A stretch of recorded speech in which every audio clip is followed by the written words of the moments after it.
그럼 한 해를 점검할 때 뭘 준비할 거냐라고 할 때 첫 번째가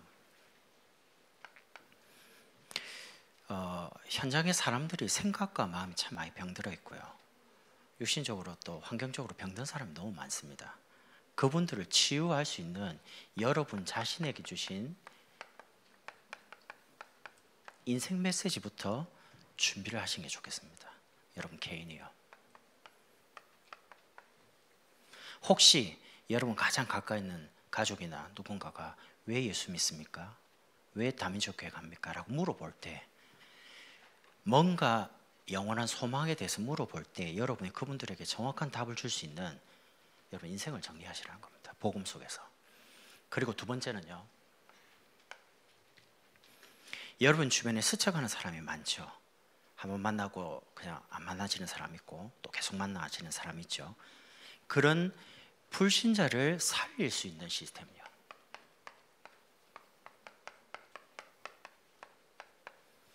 불신자가 갑자기 교회로 못 오잖아요. 그러니까 교회 오기 전에 여러분이 계시는 그 현장에서 여러분을 통해 아니면 여러분과 만나는 교육자분을 통해서 복음을 받고 살아나도록요. 그걸 준비하자는 겁니다. 시스템을. 그리고 세 번째입니다.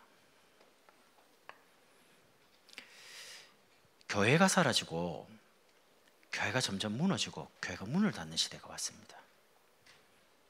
만약에 지금 이거를 브레이크를 걸고 막지를 않으면 우리 렘넌트들이 앞으로 여러분과 저 나이대에 교회를 찾으려면 힘이 될 겁니다. 막지 않을 거예요. 히브리서 10장 25절에 보면 모이기를 피하는 어떤 사람들의 습관과 같이 하지 말고 오직 권하여 그날이 가까움을 볼수록 더욱 그리하자. 코로나 딱 터지니까 예배를 성경에도 없는 비대면이라는 걸 만들어내 가지고 모이지 말라고 했습니다. 많은 교회분들이 국가 정책으로 말하는데 그건 따라줘야 안 되냐. 병 걸리면 다 감염돼가 죽을 수도 있는데 이래갖고 예배가 반토막이 났습니다. 그 뒤에 예배를 드리려고 하는 사람들이 예배가 안 됩니다. 왜? 인터넷 예배에 이제 익숙해져 가지고요. 교회를 와서 하나님께 기도하고 예배 드리던 분들이 교회를 안 와도 되거든요. 더 이제 교회가 문 닫는 부분이 급속화되고 있습니다. 이거 막아야 되거든요. 그래서 정말 교회의 미래입니다. 우리 교회의 미래를 누가 책임지냐? 여러분과 제가 책임지는 게 아닙니다. 우리 후대 렘넌트들이 제자가 되냐 안 되냐에 달려 있습니다. 제가 그냥 제자 이렇게 할 수 있는데 렘넌트를 단어를 붙인 거는 저 찬양대에 있는 저 렘넌트들이 저 후대가 앞으로 목회자가 되고 선교사가 되고 장로님, 권사님, 안수집사님 될 거거든요. 당장 구루 어린이집이 지어지고 목사님 임직하신 데 있습니다. 고등학생들을 안수집사로 만들기도 했습니다. 이단들은 다 하고 있거든요. 그 첫 번째로 이번에 직분자 때 제가 아까 점심 먹고 우리 기란 집사님하고 덕겸 집사님하고 미란 집사님께 인사를 해줬습니다. 축하한다고. 적응 안 되죠. 저 26살 때 서리집사 됐거든요. 그 제가 목사님 저는 결혼도 안 했는데 왜 저를 서리집사로 시키냐는 거예요. 그랬더니 목사님이 뭐라냐면 해라는 겁니다. 아니 하기 싫습니다. 집사 떼주이소. 내가 이러니까 임명한 걸 어떻게 떼요? 임명을 했는데 그 졸지에 26살에 그냥 서리집사 됐다니까요. 뭔지도 모르고 그냥 하나는 내가 복음 전하는 목사님 곁에서 목사님 필요한 걸 잘 도와드리고 내가 그걸 전도를 좀 해봐야 되겠다. 그런 조금 마음이에요. 여러분 인생을 한번 가만히 설교 지금 몇 번 안 되거든요. 이 시간에 한번 정리를 한번 해보세요. 여러분의 과거는 어떻습니까? 과거를 딱 생각하면 눈물이 많이 나십니까? 아니면 화가 머리끝까지 치밀어 오릅니까? 아니면 행복합니까? 성경은 오늘 말씀은 여러분의 과거는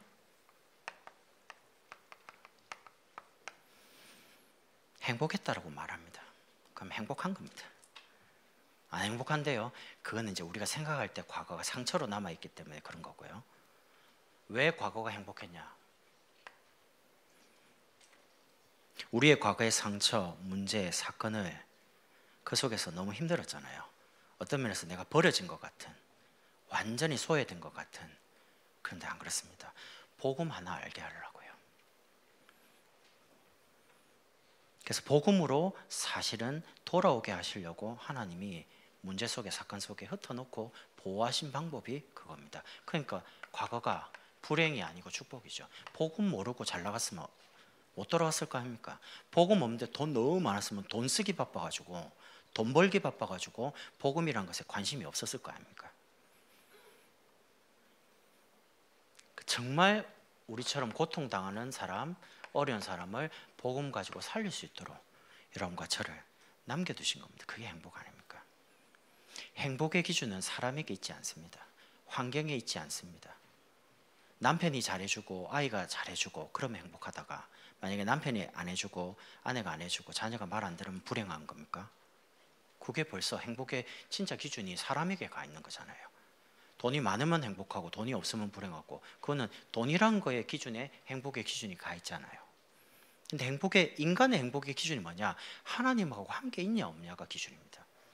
그래서 하나님 만난 사람이 돈이 있어야죠. 건강해야죠. 사명이 있어야죠. 그래서 주를 위해, 교회를 위해 사람 사는 곳에 쓰임받아야 될 거 아닙니까? 그러면 여러분의 과거가 더 이상 문제나 사건과 상처가 아니라 행복한 거죠. 그게 메시지니까. 저는 사역할 때 참 많이 느낍니다. 내가 과거에 당했던 거, 그 힘들었던 그게 사람을 살리는 메시지가 됐구나. 이거는 제가 본부 훈련 가서 받은 게 아니에요. 하나님이 내 인생 속에, 내 몸 속에, 마음 속에 새겨놓은 인생 메시지입니다. 사람을 치유할 수 있는, 그 사람을 이해할 수 있는, 정말 그 사람을 배려할 수 있는, 하나님이 내 인생 속에 심어놓은 겁니다. 그걸 부인할 수가 없어요. 하나님이 심어놓은, 남과 다른 환경이다, 남과 다르게 쓰시려고요. 하나님이 특별하게 준비하신 거죠. 그렇다면 여러분의 오늘입니다. 여러분이 정말 복음으로 행복하냐, 그것만 늘 물어보시면 돼요. 아, 내가 정말 복음으로 행복하냐, 그것만 점검하면 됩니다. 그리스도의 십자가 피 바른 날 애굽에서 나왔습니다. 그 사람들이 홍해를 건넜습니다. 여러분과 저희 앞에 어떤 여리고성 홍해 있어도 십자가 붙들면 또 지나갈 수 있습니다. 저는 교회 올 때마다 늘 강단에서 예수 믿으면 문제가 안 오는 게 아니다, 문제가 오는데 괜찮다. 왜? 함께 계시니까. 그 말에 처음에 굉장히 위로가 되더라고요. 하나님 나와 함께 계시는구나. 그럼 내가 이 문제에 주저앉아서 계속 슬퍼하고 상처받고 여기서 머무르다가 내 인생이 끝나는 게 아니고 말씀을 잡고 일어서야 되겠구나. 지금까지 그 말씀 갖고 일어섰습니다. 그리고 지나갔습니다. 앞으로도 지나갈 겁니다. 왜? 오직 해야 되니까. 우리에게 오직의 답이 뭐냐? 복음밖에 없잖아요. 그리스도밖에 없잖아요. 그래서 여러분과 제가 해야 될 게 뭐냐? 언약을 늘 확인하는 자리인 예배, 그 속에 여러분의 모든 걸 걸면 됩니다. 그러면 여러분이 정말 예배가 영순위가 맞다면 여러분 인생을 영순위 되게 하는 만큼 하나님께서 여러분에게 필요한 것들을 그때마다 여는 거죠. 하나님이 여러분에게 돈이 필요한 줄 모르시겠습니까? 여러분이 건강이 있어야 될 줄 모르시겠습니까? 근데 왜 안 주십니까? 저는 개인적으로, 주관적입니다. 개인적인 생각할 때 돈을 주면 그 돈 가지고 분명히 이쪽으로 안 올 거거든요. 다른 데로 갈 거거든요. 다른 데에 쓸 거거든요. 저는 개인적으로 생각합니다. 만약에 내게 수억의 돈이 있으면 내가 그렇게 간절하게 갈급하게 전도를 생각할까? 넉넉한데 집도 넓고 좋은 차 타고 넉넉한데 애들 사주고 다 사주고, 그럼 굳이 기도할 이유가 뭡니까? 편안한데 전도에 대해서 갈급할 이유가 뭡니까? 저는 개인적으로 아니라고 생각하거든요. 그래서 저에게 적당하게 문제가 오고 사건이 생기고 갈등 온다, 저는 개인적으로 좋아합니다. 왜? 내가 그것 때문에 영적으로 하나님 바로 설 수 있거든요. 갈등이 온다는 거는 하나님 말씀하고 내가 지금 뭐 안 맞는 거잖아요. 그럼 내가 하나님을 바꾸는 게 아니고 하나님 원하는 거에 내가 뭔가 안 맞는, 그게 왜 안 맞는지를 내 거를 내려놓아야죠. 그리고 하나님을 바라보는 거죠. 하나님 원하는 쪽으로 가야죠. 그러면 인생은, 여러분과 저 인생은 하나님이 재창조하시는 겁니다. 나를 위한 인생이 아닌 그리스도와 복음을 위한 인생, 정말 전도와 후대를 위한 인생, 교회 살리는 인생. 그러니까 하나님 주신 이 사명 하나로, 언약 하나로 행복한 겁니다. 그리고 여러분의 미래입니다.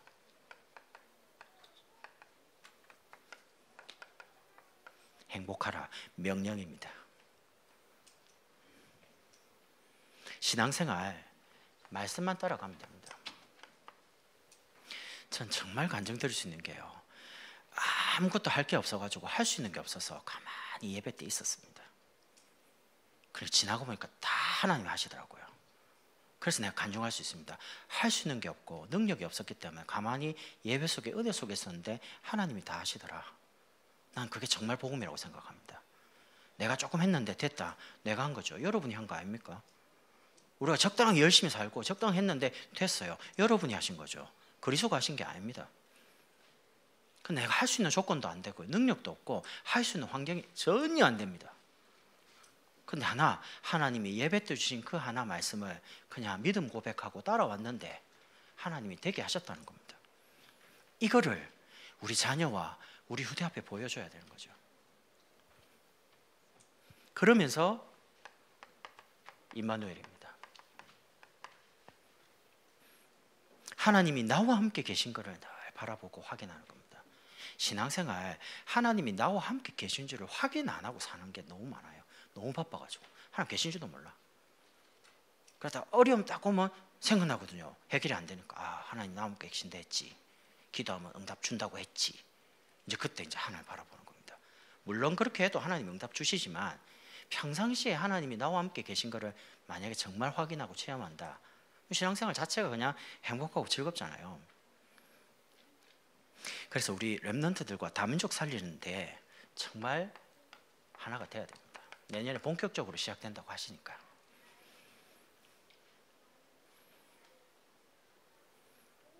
많은 분들이 그 육신적인 부분의 어떤 부분을 많이 이렇게 보시고 판단하고 이런 거.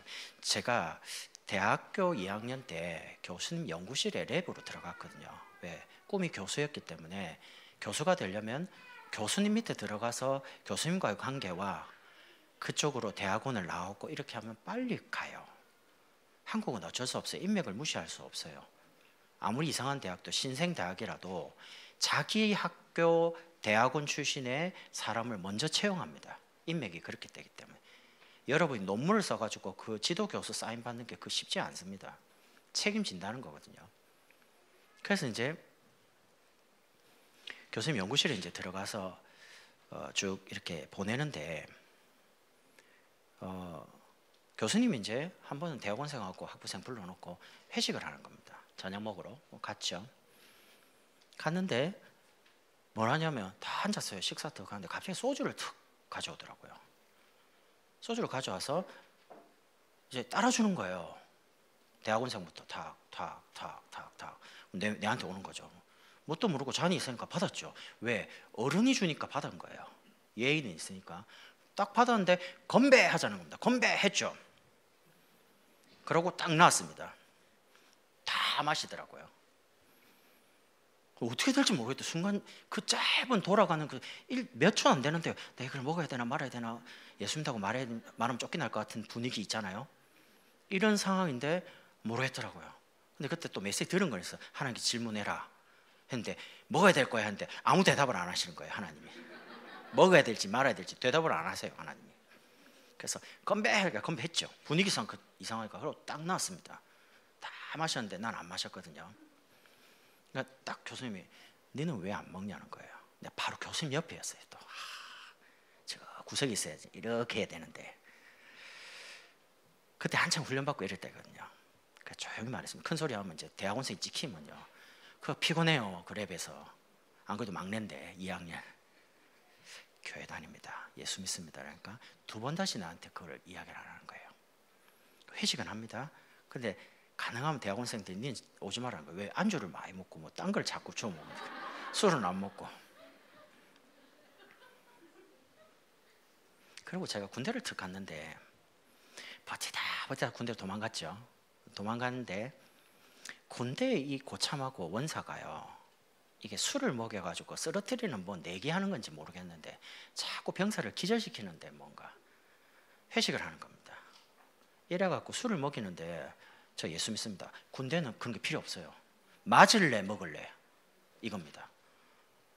근데 처음에 안 먹었거든요. 두들겨 패는데 못 견디겠어요. 밤에 조용히 일어나서 머리 박아 합니다. 2시간을 이제 이렇게 했는데 처음에는 그냥 조금 하다가 힘드니까 막 이렇게 하는데 나중에는 습관되면요 2시간 동안 자면서도 이렇게 있어요. 너무 편한 자세로. 그 이해가 안 돼요. 근데 이해됩니다. 그 버텨가요 그렇게. 이런데 이제 그게 이제 위에서부터 내려오기 시작하는데 못 견디겠는 거예요. 교회를 가는 것도 가지 마. 어디 이등병 주제에 교회를 가냐는 거예요. 네가 지금 종교활동할 군번이냐는 거예요. 이래갖고 네가 만약에 가려면 상병쯤 됐을 때 가라는 거예요. 그럼 1년 동안 못 가거든요. 이거를 이제 버티질 못하겠는 겁니다. 그러니까 또 모였어요. 술 마셔라. 먹어야 되나 말아야 되나. 좋아, 씨. 나의 본 실력을 보여줘야지. 실력은 나도 몰라요. 일단은 딱 주길래 다 먹었습니다. 다 기절하고요. 나만 멀쩡하더라고요. 네, 그때 처음으로요. 뭔 생각이 드냐? 아, 내가 술을 먹으면 간이 녹아내려서 나 죽겠구나라는 생각을 했습니다. 왜? 다 기절하는데 나는 머리가 조금 아프고 얼굴에 뭐 불그스름하다 이런 게 없어요. 그냥 티가 하나도 안 나요. 여러분이 목사가 술 먹은 이야기니까 굉장히 은혜를 많이 받으시네요. 그때는 목사가 아니었습니다. 그냥 군대에 있었으니까. 그러고 나서 2번 다시 사회 나와가지고 사람들이 뭐 술 먹자 안 먹었습니다. 왜? 먹으면 간 때문에 죽을 것 같더라니까요. 죄송해요. 이번에 미국 가는데 미국 가기 전에 그 신방이 있었죠. 뭐 이렇게 신경 쓸 게 너무 많았어요. 사실은 너무 피곤한 거예요. 너무 피곤한데 잠을 자야 되는데 잠이 안 오는 거예요. 너무 힘들어가지고. 그래서 비행기를 탁 타자마자 14시간을 가야 되는데 자고 싶은데 잠이 안 오니까 밥을 주는 거예요. 밥을 먹었죠. 그러고 이제 지나가는 분들이 뭡니까? 뭐 이렇게 뭘 음료수 주잖아요. 뭐 포도 주냐, 뭐 오렌지 주냐, 근데 뭐 와인 주냐는 거예요.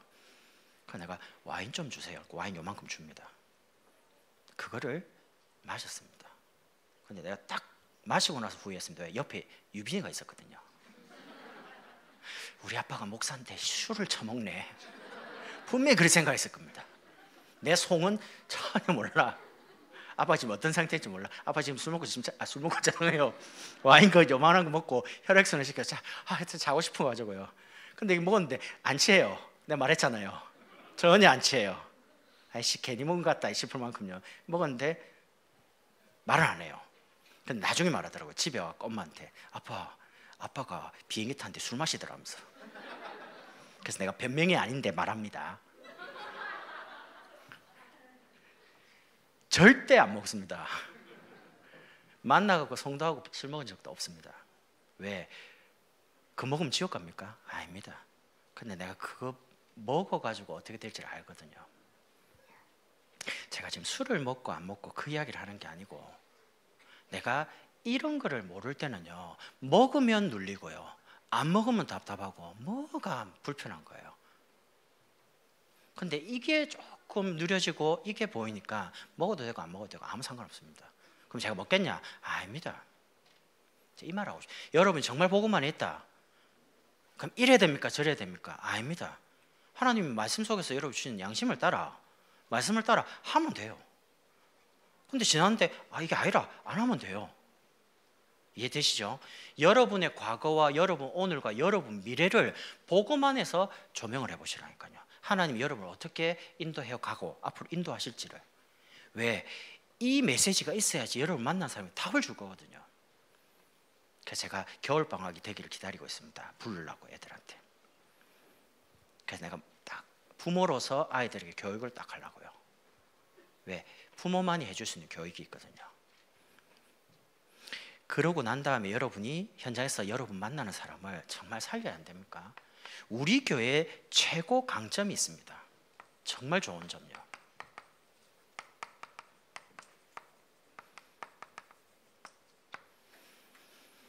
강단에서 선포된 말씀 하나로 그냥 한 주간 너무 행복하게 어떤 문제와 와도 넘어서고요.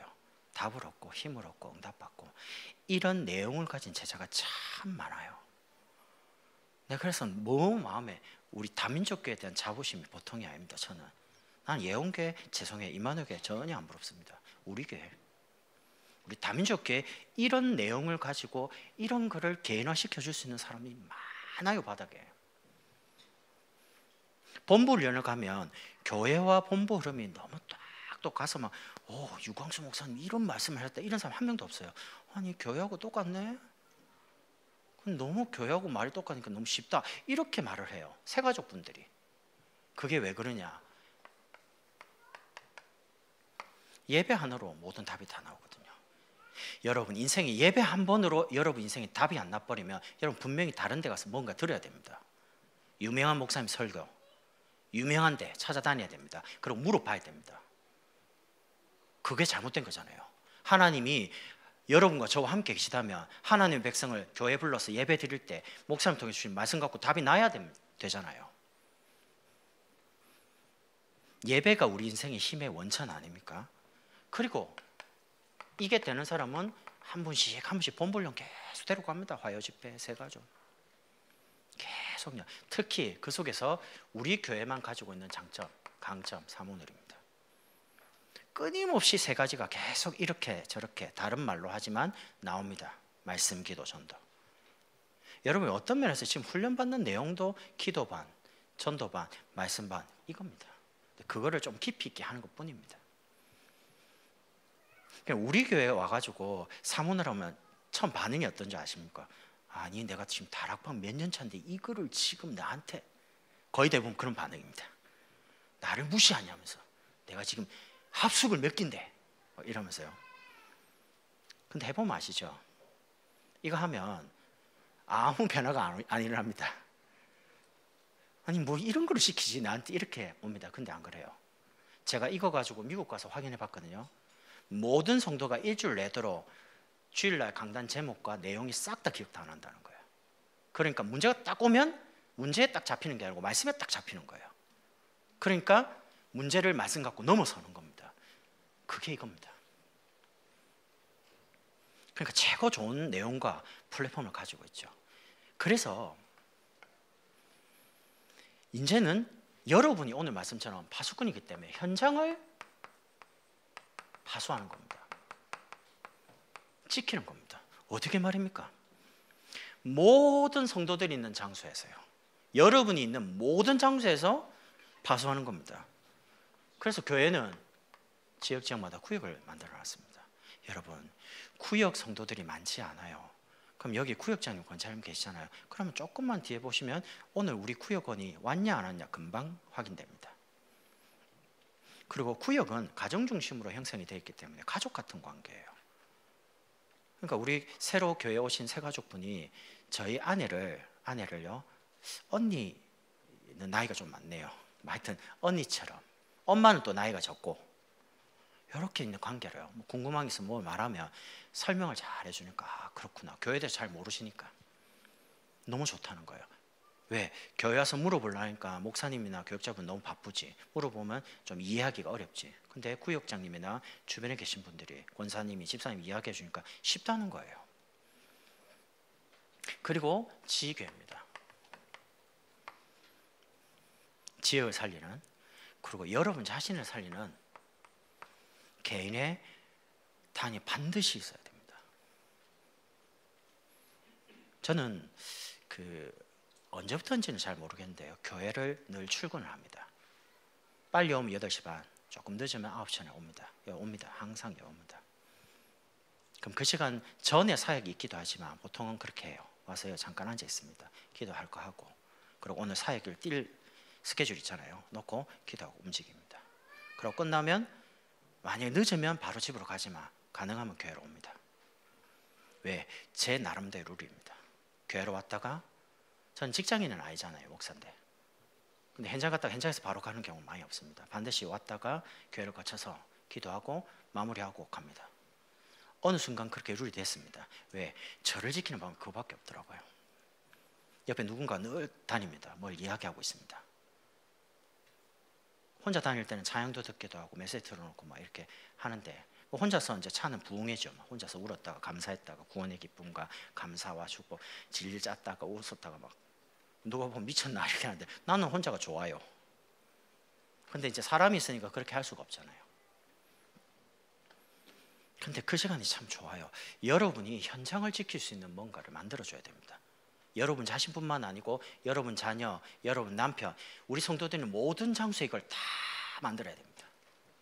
그리고 세 번째, 모든 곳에서 하나님 원하는 사람 살리는 전도라는 부분의 안테나를 모든 성도가 있는 곳을 다 파고 들어가가지고요. 그래서 우리가 지역에 600지교라는 단어를 내놓고 계속 만들어가는 겁니다. 이유 없습니다. 600명 제자 나올 때까지. 그리고 영유치, 유초, 중고, 대청 계속 만듭니다. 그리고 모든 산업인들, 산업 현장, 전문 기능인 그 현장을 구석구석 다 들어가는 겁니다. 참 기도가 대단한 게, 기도하면요 도저히 안 만날 것 같은, 연결 안 될 것 같은 사람이 기도하면요 결국에는 기도 앞에 장사가 없어요. 하나님 열어줘요. 처음에 전화 안 받던 사람이 계속 기도하고 이제 전화를 안 받으니까 전화를 할 수가 없잖아요. 카톡 보내면 답 없습니다. 그래도 기도 계속하고 딱 보내죠. 딱 확인합니다. 그럼 전화합니다. 그럼 받습니다. 이래가 이제 하나씩 열어갑니다. 전화 탁 하니까 스케줄이 안 맞았어요. 다음 주에 이 시간에 다시 가겠습니다. 또 들어갑니다. 이번에 툭 갔더니 기다리고 있는 거 있죠. 나를 그렇게 반겨주는 거 처음. 와. 그 내가 가가지고 다른 말 안 했습니다. 목사님 주신 메시지, 지교 메시지 해야 되는데 할 수 없는 환경이잖아요. 그래서 어떻게 지내는지 일상생활이라는 걸 듣고 기도해주고 갔습니다. 그럼 다음 주에는 지교 메시지 듣고 가서 메시지 전달하면 되죠. 안 어렵습니다. 계속 기도하면 됩니다. 근데 좀 기다리는 게 힘들죠. 금방 안 되니까. 저한테 1년에 2번 카톡 하는 사람이 있습니다. 매주 보내는데 대단한 분입니다. 진짜 매주 목사 메시지 들거든요. 1년에 딱 2번 합니다. 저한테. 그래도 계속 그냥 괜찮습니다. 일단 사람만 있으면 계속 만날 수 있으니까, 기회가 올 거니까. 여러분, 우리 교회 미래가 어디 있습니까? 여러분과 전데 결국에는 렘넌트들이 바르게 갈 수 있는 길을 계속 만들어줘야 됩니다. 렘넌트들은 방황을 많이 하니까, 어려가지고 흔들리기 잘하니까 길을 잘 못 찾으니까요. 그래서 여러분과 제가 집중학교라는 부분을 가지고요, 렘넌트들이 갈 수 있는 것을 먼저 앞서서 가보셔야 됩니다. 그래야지 뭔가 간증할 내용이 있을 거 아닙니까? 제가 전도사 때 제가 맡고 있는 부분에 사람들을 가능하면 전도학교로, 가능하면 예배로, 가능하면 훈련으로 많이 데리고 다녔습니다. 제 차에 태워가지고. 가만 보니까 이한민 전사님 그러더라고요. 이금자 권사님을 딱 만났는데 집에서 못 오시잖아요. 이제 바쁘시니까. 그래서 제가 이랬습니다. 전사님, 저분이 기도하는 분인데 데리고 와라. 그랬더니 바로 말하자마자 수요일 날 가서 데리고 오더라고요. 금요일 데리고 오더라고요. 갈 때는 이제 가시니까. 그리고 내가 딱 가만 보니까 저분이 기도하는 분이잖아요. 그래서 그 지역에다가 지교에다가 같이 붙여버렸습니다. 그분이 한 명 옴으로 인해서요, 그 지교의 전체 분위기가 기도하는 분위기가 다 바뀌어요. 그러고 나니까 가더니 전도학교 있다, 화요제자 있다, 교회에서 뭐 있다, 계속 가서 챙겨갖고 데리고 와요. 그게 적은 게 아니거든요. 그렇게 듣다 보면 어느 날 한 역사합니다. 그래서 여러분이 정말 전도할 사람 다 모여야 돼요. 같이 모여서 전도에 대한 방향도 받고요, 기도도 하고. 그리고 어제 우리 양육국에서 수료자반 했습니다. 처음에 교회 등록하시면 새가족반 듣죠. 7주. 3주는 그 복음과 언약과 전도에 대한 내용을 듣고, 4주는 사모늘에 대한 내용을 듣잖아요. 기초반. 그리고 1년에 2번 합니다. 어제 간증 들어보셨죠? 그리고 메시지 들어보셨죠? 이분들이 딱 신앙생활을 이렇게 딱 하면 되게끔 메시지 나옵니다. 여러분이 이런 거를 잘 보셔요. 지금 새로운 사람, 중요한 제자들이 지금 어디에 모이고 있는지를 잘 보시고 같이 참여도 시키고 같이 들어오기도 하고 이렇게 하셔야 돼요. 그러면서 지금 진행되고 있는 훈련국 보십시오. 기도반, 전도반, 말씀반, 앞으로 또 제자반 내년에 시작되겠죠. 거기에 우리 장로님과 권사님들, 저는 어쩔 수 없는 게 교육자다 보니까 메시지 위주일 수밖에 없어요. 간증을 한다 해도 제 겪은 부분을 하지. 근데 장로님들이나 권사님들은요, 메시지가 아닙니다. 그 메시지를 붙잡고 어떻게 응답받고 어떻게 삶에 인도받은지 그거를 실제로 하기 때문에 성도들에게 가만 보니까 좀 많이 와닿는 것 같아요. 아, 나도 저렇게 좀 믿고 싶다, 이렇게 되는 것 같아요. 그러니까 들어가서 계속 들어보는 거죠. 그러면 어느 날 열리는 거거든요. 하나님 쓰시기 시작하거든요. 두 번째입니다. 이렇게 해서 계속 집중시키는 훈련을 계속 만드는 겁니다.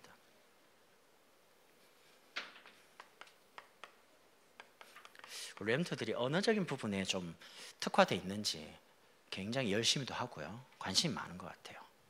영어 하다가 이제 중국 하니까 중국에 또 관심 있는 애들이 많고요. 일본어 이러니까 무슨 요리인지 기억이 안 나요. 저녁에 9시인가 김학성 집사님하고 뭐 줌으로 비대면으로 애가 둘이가 밤에 막 뭐 이렇게 일본어를 막 잔뜩 뭐 말해요. 방에 있으면 뭐 하이 뭐 이러면서 뭐 자기들끼리 뭘 말해요. 한국말 했다가 일본어 했다가 그러면서 뭐 사요나라 했었고요. 자기들끼리. 근데 되게 안에 있으면서 웃겨요. 저렇게 한다고 되겠나? 근데 안 그래요. 매주 하면요 그게 무시 못해요. 영어도 지금 매일 하거든요. 그럼 갈 때 굿바이 미세스 뭐 어쩌고 가더라고요. 우리 애가 발음은 좀 구린데 죄송해요. 발음은 아직 어려서 구린데 어쨌든 그냥 막힘이 없어요. 겁이 없어요. 일단 말하는 거에 대해서. 그러면 되잖아요. 저는 갑자기 백인이 떡 나타나면 아무리 뭐 외운 것도 갑자기 얼음됩니다. 뭘 말하면 아무 생각이 안 납니다. 그래서 보통 해외 가면 입국 심사 때 탁 서면요 기도 많이 하거든. 하나님 뭐라고 해야 될지를 알아듣게 하시고 일단 아무 말을 안 하게 하십시오. 물어보면 대답을 못 하니까. 이번에 딱 하는데 아무 말 안 물어보더라고요. 기도빨이 통했는지. 바로 통했습니다. 안 그러면 뭐 물어보면요 뭐 하나 듣겠어요. 뭐. 그래서 내가 진짜 하나님 진짜 영어로 뭐 설교는 둘째치고 알아는 들어야 진짜 얼마나 많이 외운지 모릅니다. 아침 저녁으로. 근데 딱 외웠죠. 저녁 때면 하나도 기억이 안 나요. 그러니까 어릴 때 해야 돼요. 그래서 이 아이들이 바르게 언어 가지고 복음 가지고 전도를 체험할 수 있도록요. 여러분 제가 오랫동안 하나님 앞에 개인적으로 기도하겠습니다. 하나님 우리는 집중 합숙을 합니다. 우리는 집중 신학원을 합니다. 우리는 집중 훈련을 교회에서 하고 있습니다. 우리는 하나님께 쓰임 받고 있습니다. 그런데 우리 아이들은 어떻게 할까요? 우리 아이들은 그럼 전도해야 되는데 하나님 우리 교회에서 아이들 전도할 수 있도록 도와주십시오. 딱 코로나 끝나자마자 교회로 이게 들어온 거예요. 그럼 저는 개인적으로 응답이다 생각합니다. 우리가 강단에서 물론 경기남부 지역 살리고 렘넌트를 복음 대통령 그 제목이 응답이 된 거 아닙니까? 이 응답을 받았는데 우리가 뭘 준비를 못 하겠어요. 하나님 주시는데. 이거 가지고 이제 하나님이 기뻐하시는 현장으로 렘넌트들을 데리고 들어가는 겁니다. 지역마다 바르게 계층의 산업인, 전문인, 지휘교를 깔고요. 그리고 내년에 이제 본격적으로 하겠죠. 선교입니다. 일본도 지금 문이 열려가지고 오라 해가지고요. 지금 가야 되고요. 중국도 여러분 베이징부터 시작해서 중국 전역이 다 들고 일어났습니다. 난리 났습니다. 저 공산당이 있는 저 나라에서 저렇게 데모한다는 거는 나 이해가 안 가는 거죠. 근데 강단에서 중국도 가야 돼라고 하는데 이제 막 그렇게 되고 있는 거예요. 그러면 언젠가는 열려요. 열리면 들어가는 거예요. 왜? 중국에 등록되어 있는 교인이 있거든요. 본인이 다민족교회 등록 교인하고 싶다고 오지도 못하잖아요. 근데 등록카드를 내셨다니까. 예배 드리고. 그래서 그 있는 곳을 가서 열면 돼요. 그리고 우리 케냐, 그리고 탄자니아, 아프리카 있잖아요. 실제적으로 현장 가서 전에 목사님 말했던 것처럼 정말 복음을 위해 살고 싶다 하면 신학생으로 제대로 키워가지고요 RTS와 연결해서 바르게 준비할 수 있도록 만들어주고 거기에 대한 전도 훈련은 우리 중자분들이 지금 기도반, 전도반, 말씀반, 제자반 훈련하고 있는 내용을 가지고 도와주면 돼요. 그러니까 우리 중자분들과 중요한 제자들이 거기에 증인으로 서는 겁니다. 전도학교에. 그러니까 팀으로 이제 같이 응답을 받는 겁니다. 여러분 저는 우리 아이들이 얼마만큼 공부를 잘해갖고 뭐 서울대 간다 물론 나쁜 건 아닙니다. 근데 솔직히 저는 제 아이가 1등을 하기보다 하나님 앞에 전도 잘하는 아이면 좋겠어요. 내가 왜 그렇게 생각하냐? 전도하는 렘넌트는 안 망합니다. 전도에 쓰임받는 제자인 렘넌트는 하나님 그 아이를 계속 씁니다. 그래서 저는 공부 하나보다요, 아이가 현장에서 자기 친구를 놓고 기도하고 그 아이가 뭐 전사님 통해서 복음을 받고 이런 게 너무 기뻐요. 우리 애가 친구 놓고 계속 기도하다가 한 번씩 데리고 왔거든요. 그러니까 전사님 통해서 복음을 받았어요. 근데 내가 어제 너무 기쁜 소식을 듣고 내 마음이 너무 흥분되는 거예요. 왜냐? 그 친구가 가정 전체가 교회로 다 등록하여 있다는 겁니다. 이사를 푸르지오로 왔는데 너무 기쁜 거 있죠. 왜? 1년을 친구 놓고 기도했거든. 그냥 자기 친구입니다. 친한 친구인데 복음 받도록 기도했는데 그 친구 관계되어 있는 엄마, 아빠 전체가 다 교회로 등록하여 있다는 겁니다. 난 너무 기쁜 거 있죠. 야, 어떻게 이런 일이 있지? 친구 한 명 복음 전하고 영접했는데 그 가족이 어떻게 다 등록이 되겠어요? 와봐야 되겠지만 나 어제 그 이야기 듣는데 너무 심장이 떨리는 거야. 내가 어릴 때 체험하지 못한 이 좋은 이 전도에 대한 이 기쁨, 감사. 어릴 때부터 이렇게 기도하고 기다리면서 체험하고 다락방하고 전사님들 시간 때 뭔가 이렇게 물어보고 나 이게 너무 좋은 거 있죠. 여러분, 하나님이 쓰시는 사람을 하나님 준비시킵니다. 여러분의 인생 메시지. 그리고 하나님 쓰시는 교회를 하나님 준비시킵니다.